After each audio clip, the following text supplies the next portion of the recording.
League of Legends, a massively popular video game with millions of active players and one of the biggest esports ever. Just last year, it held its biggest event called League of Legends Worlds Championships, or widely known as Worlds. Its prize pool was $2.2 million or 53.5 million Czech crowns, and more than 4 million people tuned in to watch.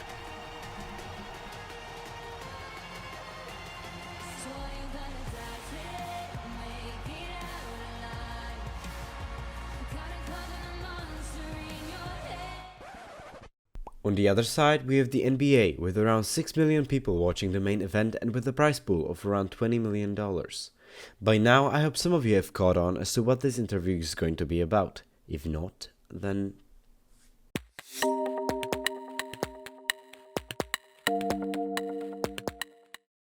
Even though physical sports and esports are similar in terms of viewership and prize pools, many say that esport isn't a real sport and is a waste of time. Another point an astonishing amount of people make is, why don't you play the game instead?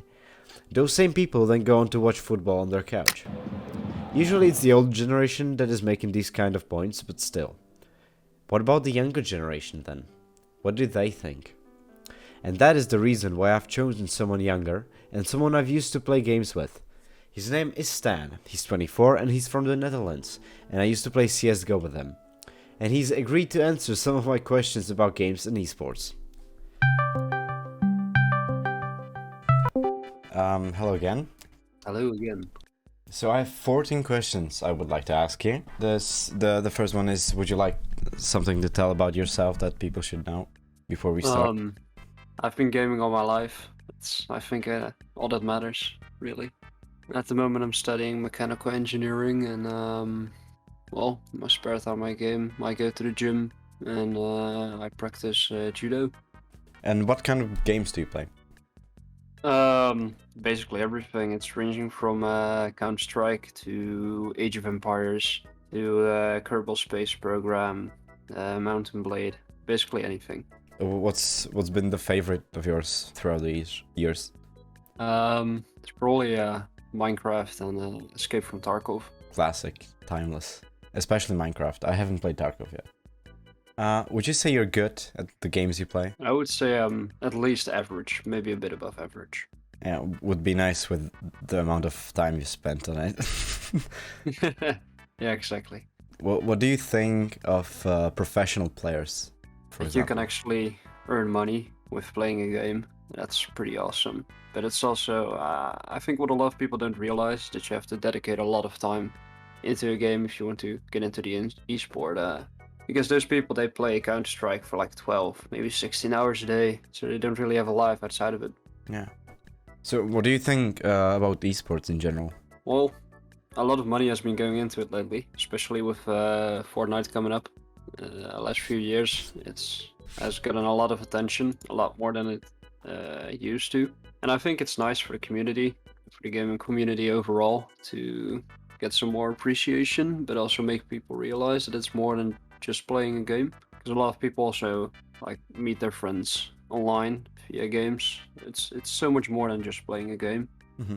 And I think esports is just a very nice product that comes out of it. Would you say it is taken seriously right now, esports? It's slowly being taken more seriously. Yeah, every day. Yeah, it's just getting to the mainstream. Do you think it should be taken more seriously? Kinda depends. I think, the average boomer will never actually appreciate it. So I'm not sure if we should even try to make them understand it. And I think the average person nowadays is, well, they appreciate it. And some of them maybe watch it, some of them don't. It's the same with just normal sports nowadays, I think. Mm-hmm. What do you think makes a sport a sport? I think it's the important part is being able to compete against each other in a certain way that involves the thing that you practice. They call it chess sports, right? Because you can compete with each other. And I think that's the same with any esports. You're just showing you're better at what you're doing. And that is what makes it a sport.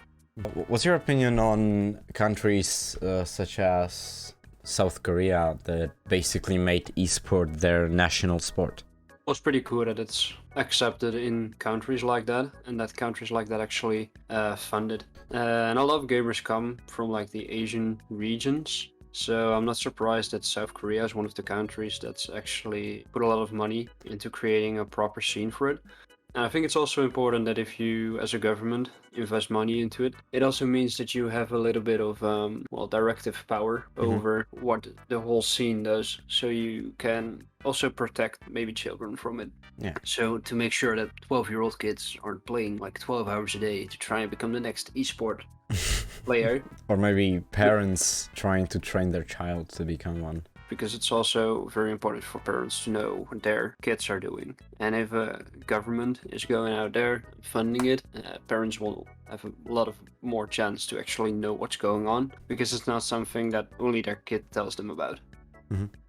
Thank you very much. No problem. To summarize, the younger generation is very understanding and supportive of esports, in my opinion, and so am I.